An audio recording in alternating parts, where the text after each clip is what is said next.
Tallahassee and World Wide Web. Welcome to Business Insight. I'm your host, Spencer Ingram, and yes, we are live in the studio, streaming on Ustream as well. I want to start out by thanking our producer, Ms. Tara Alicia Sanders, for producing the show and making sure that we sound good throughout this country. Um, I'm going to jump right into the interview, and I have a very special guest today, and that guest is Dr. Teresa Shotwell. And I know Dr. Shotwell not only for being a client, but also from when I was in school back in the day at Florida A&M University School of Business and Industry. And it's amazing what you learn about people after the fact and after she's retired.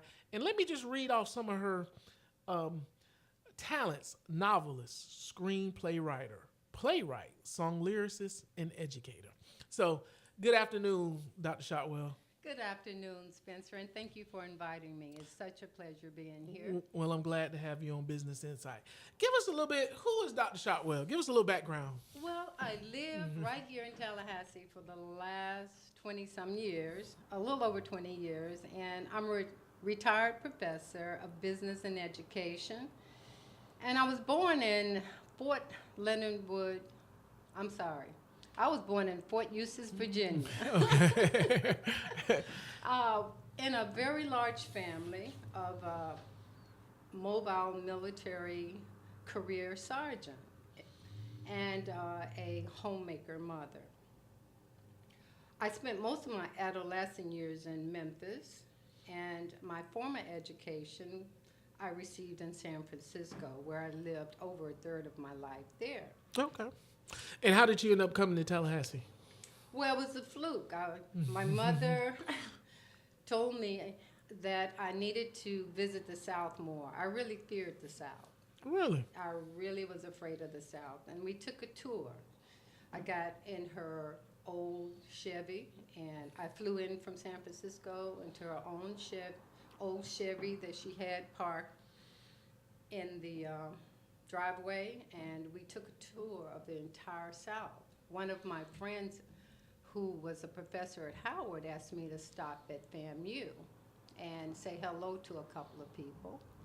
And so that's what I did. I stopped in at the School of Business, and there was this beautiful lady who was the dean there, Sybil Mobley. Right. And we Shout out to Dean Mobley. Yes.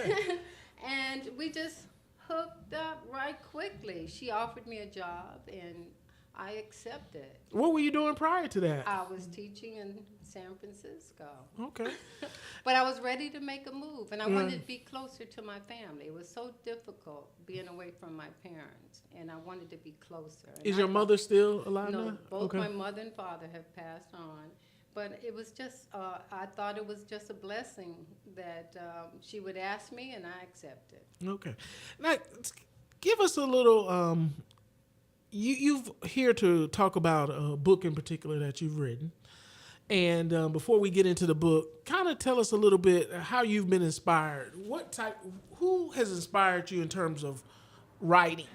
Well, to tell the truth, most of the writers I was inspired by were action and mystery and drama writers. And I really got hooked on these kind of readings in the 80s. Okay. There was John Grisham, Right. Time to Kill, All right. and The Firm, and also Terry McMillan. Everybody. Everybody Right. read those. I Right. read every book of hers and his, and, Okay. and then it just grew to other authors.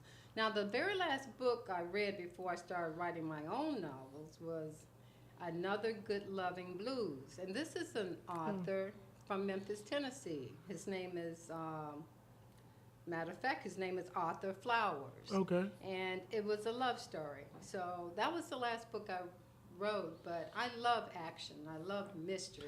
I love drama. Help me understand, okay, from your business training background, you were an accountant, right? Right.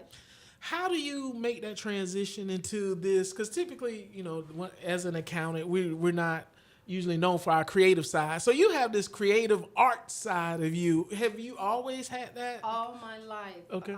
people have told me that I've have this imagination. Okay. You know, I in high school I was in drama. Okay. You know, I was You one of those people. yeah. Well, when you're growing up in a certain environment, you escape, Okay. and that's the type of thing that I did. I love reading and I love performing, and my mother was a singer, so we always had music around our house. So you were able to cultivate that Yes. aspect of your brain. Okay, so speaking of that, and your family, kind of, in because I've gotten a sneak peek and gotten through the first 15 chapters of the book, kind of Thank talk you. about what have you written. Tell us a little bit about the book and what is it about. Well, I've written. You asked me first, what have I written? I've written this novel, Okay. and the second novel Okay. has been written, and it's in it's being edited now. I've written a textbook on professional development for pre-professionals in all fields of study. I've written screenplay and a stage play with song lyrics, and it's called Maggie, Never Bitter. And it was presented at FAMU Essential Theater back in really? 2007. Okay. And I received critic reviews, and I've rewritten it, and it's ready to go again. Okay, so this book that you're here to talk about is not your first rodeo, if you will. I love writing. So talk to us about the book and Okay. kind of introduce the book and who's the main character and what it's about. Kinda, Okay, well- since we teased the folks. Okay, Annie is a middle child of 11 children of a mobile career military sergeant and homemaker. She describes her journey during the 1950s through the early 1970s as she seeks to adapt to living in the Deep South after her father retires from the Army. So she's then faced with a dysfunctional family. Then you have the race. She has the race problems there that she's not accustomed to being in a military life, and ultimately she's has a abusive husband, and she's finally burdened with the constant threat of danger to herself and to her child. You're listening to Business Insight on AM 1450 WTAL, and I'm your host, Spencer Ingram. And we have with us Dr. Teresa Shotwell, and she's talking about one of many books and other things that she's written, but the one particular focus today is Middle Child. And the main character is Annie. And what does Annie do that is so special? What's so special about Annie? And why should somebody want to pick up this book? Well, on the surface, one would think that Annie was a privileged child, but in reality, she's a survivor of many life-threatening occurrences. She is strong-willed and relentless. She overcomes many obstacles and barriers, and she always changed the negative into the positive. And how close is this to is this loosely based on your life story? Well, let me say this. I will say it this way, that I believe most writers write things that they know, Okay. or at least feel comfortable with. And I must say that Annie's journey is very similar to mine. And you talk about it easy, but what's hard about writing? Because I'm fascinated by writers because I don't have that talent. My wife says I write a little bit better than what I give myself credit for, but it's always been a struggle for me. Oh, okay. So as far as, you've written screenplays, the Yeah. novels, the Okay. lyrics, the Well, songs. I've already answered what's easy, and Okay. easy is about Right. the topic you know. If you write Right. about a topic you know or something you enjoy, that becomes easy. You just write and you write. Okay. But the hardest part is not having the freedom, such as the proper setting or the environment, or you're not able to. You don't have the time. And of course, the publishing process is Okay. it's hard. Yeah, and I guess for me, it's how do you make a splash in this society of all this noise? With social media, you're bombarded with so much noise now.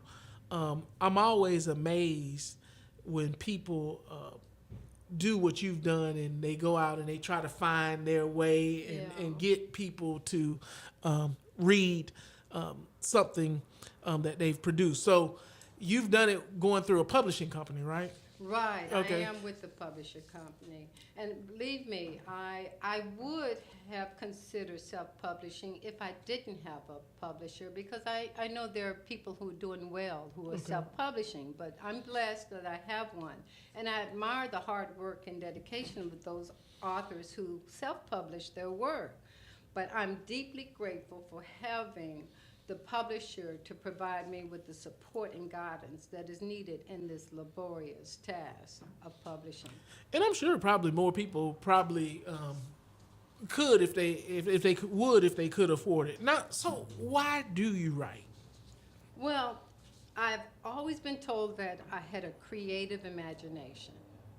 I remember as a young girl, I loved to read books that took me far away from reality. I would create characters in my head that brought joy to people and to me. I was active in my high school drama classes, as I mentioned. Sometimes I played lead roles. And acting, writing, and fictional reading have always been therapeutic for me, and I love to creatively entertain others. But I really didn't think about actually writing until I completed my master's degree in San Francisco. And I wrote a stage play back then called Black Snow. Well, it was a fictional family drama, but I got very busy in my life trying to survive as a single mom. So the play stayed on the shelf. Well, a few years later, I decided to return to school to earn a doctorate. I was ready to change my career. I wanted to move from business into education. I love teaching, so I wanted to change. So I decided to go back for my doctorate. Well, during my dissertation for the doctorate, I decided to do a research study on the effects of visual and performing arts and how it had effect on students' learning in urban high schools. Well, during this research, I discovered several cases of actors and performers' financial misfortunes. Right. And okay, I have this business mind, Right. and I'm seeing this. And many cases revealed that to the public about these artists and celebrities and athletes who owes the federal government extraordinary income taxes, Right. okay? And there are those who have lost their life fortunes Right. and careers. Some artists have gone to prison for tax frauds, and some recently, Right. So it's been going on for many years. Some artists died flat broke after spending most of their lives in a profession that they love. Some had succumbed to substance abuse, and other reasons included spending far over their means, poor lack of estate management, failure to report all income that was earned, failure to pay adequate taxes, and of course the child artist trustees were abused, and in some cases dishonest handling of assets by financial professionals. Now, on top of all of these things, in most recent years, some artists' images and careers have been flawed through the misuse of social networking and media. We know about those, and also they've been flawed through erotic public behavior. Now, as a business major and a former business owner, I thought about preventive ways to assist these new performing or potential artists. Right. And the major question that always rang in my head was, why don't the professional artist or celebrity consider him or herself as a business entity or entrepreneur and manage their business affairs accordingly? Well, that's what a lot of us think, business majors and people who have a little reasonable sense Right. about it. But in reality, they see the money and they run, So to address all these concerns, I just designed a concept with the idea of bridging business curriculum with the arts during the early years of these potential artists' years in an educational setting. Okay. I call this concept the Business of Arts Academy. Now, this was almost 30 years ago I wrote this concept. I was trying to survive still as a single mom, and I changed careers. So I set the project on the shelf, but I would always go back and update it and refer back to it and give more thought to it. So when I retired in 2011 as a fully honored professor, I put 100% of my efforts into the research and development of this project and to make it become a reality. So now, the Business of Arts Academy is a nonprofit 501c3 year-round boarding and day school. And it provides a comprehensive college preparatory academia for co-ed students in grades 7 through 12. Now, it's unique, and it's the only one in this country that exists with this concept. And it approaches the arts as business entities. The academy will be situated in the Tallahassee area, and it would target not only local, but national and international students. This is a major project for Tallahassee. Definitely.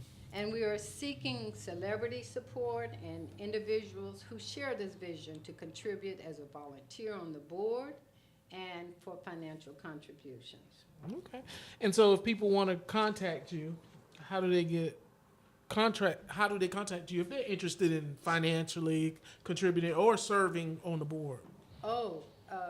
Just go to my website, www.tajshotwell, TAJSHOTWELL.com.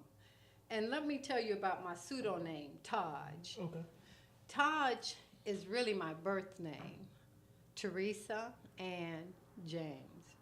Okay. And it wasn't until I finished my book that I realized my initials spell out Taj. And it is an Arabic name which means crown, like the Taj Mahal. All right. And I just learned that after I finished the book. And well, I'm blessed. But that is my pseudonym, Taj Shotwell. And at the website, you can purchase the book as well? It will show you how. Okay. The book is on Amazon.com. Okay. And paperback and Kindle. Okay. So, but you can also, if you come to some of my book signings, you'll be able to buy them at the book sign. Okay. You got anything coming up soon? Well, I have one on a Cherry Laurel's retirement home on Saturday at 2 o'clock. Okay, so locally, Saturday, 2 o'clock. And on March 14th at the Hi-Fi Jazz Cafe on Adams Street at 6 p.m. on March 14th.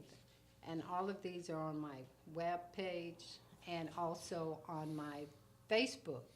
And that's T.A. Shotwell on Facebook. Okay. And again, the website, give it to us again. www.tajshotwell.com. When will the second novel be out? It will be out by the end of spring or early summer. Okay. And that picks up in Annie's life? Does it pick up further along in Annie's yes. life? Okay. Oh, yes, because it leaves a little cliffhanger. Oh, really? Okay. Yeah. Before, because we're within probably about 2 minutes here, and I want to give you the opportunity. Any shout outs to any folks? Because we usually do it on the front end, but I just want to make sure if you got any favorite people listening. Oh, yes, I do. My daughter, Tammy, grandchildren, JD, and DJ and Jennifer, and my brother in Reno, Harold James, my Nishad and Ali in San Francisco, Fatma in Costa Rica, my extended family in Belgium and Mumbai, India, the Pathan family, Latifa and Salim. I'm almost through. My CEO of the publishing company, Ronald Gray, and my friends. And I've been doing this show for 12 years, and that's the longest I shout out know. we've had. Yeah. I promised them. They said, you got a shout out. In my Melrose High School class of 1968. All right, cool. I promised them. Before we get off the phone, and we've had somebody, I actually did a show with a general over in Afghanistan at one time while he was helping them rewrite their constitution. That was pretty cool. But Okay. I'm going to leave a deep question. Okay. I'm going to leave us with one deep question. Okay. All right. How would you like to be remembered? Well, You seem to have done a lot in a little time. How would you like to be remembered? well, I know God is not done with me yet, and I have many more years, but I would like people, after I'm gone, I would like for them to think of me as being very kind to people and always wanting to make people happy. But it is my dream to leave a legacy to express my great gratitude for the performing arts profession that provided emotional and solid support throughout my existence. So please contact Dr. Shotwell concerning the Business of Arts Academy. I mean, clearly she's kind of laid out the framework and the blueprint for something that hasn't been seen in this country. Support, I guess, the Business Arts Academy through her book, The Middle Child. It's a good, easy read. I love the quick, short chapters, and like I said, I made it halfway through reading about Annie's life story, and Thank you so much. and it's a very interesting, a lot. I think a lot of people can relate to it. Oh, yeah. Especially growing up in the South. Yes. But I'm sure people who have big families probably can relate to it because I think there's 11 children involved, and everybody has their own personal. So I'm enjoying actually reading the book. So keep up the good work. Come back on the show. Let's talk about the second book one day, and even more as the Business Arts Academy continues to do more. Let's talk about what we can do to help make that dream a reality. Thank you so much, and it's been an honor being here, and I hope to see you again sometime. Absolutely. You've listened to WTAL 1450. We are Talk Radio.